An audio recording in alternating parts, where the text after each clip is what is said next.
আজকে একটা জিনিস দেখতেছি আমি, কিছু কিছু লোকজন আছে তারা এই ভালো এই মন্দ, তার মানে খুব সুন্দর থাকে, কয়েকদিন খুব ভালো সবার সাথে মিলামিশা থাকে, এই অমুকে ভালো তমুকে ভালো, অমুকে দাদা ভাই কলিজার ভাইজান কলিজার বন্ধু বইলা ঠইলা,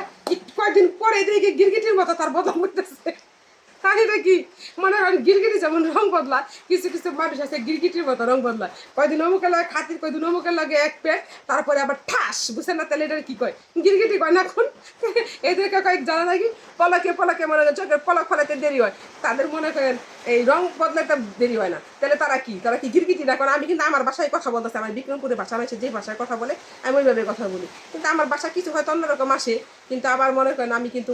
ঢাকাইদের মতো কিন্তু বলি না, আমি বিক্রমপুরের মেয়ে, তাই আমার ভাষা কিন্তু বিক্রমপুরের মতোই হয়, কিন্তু একবারে মুন্সিগঞ্জের মতো না, মুন্সিগঞ্জের মেয়েদের আবার বাসার স্টাইলটা আবার আলাদা, ওরকম পারি কিন্তু বলবো না আমি।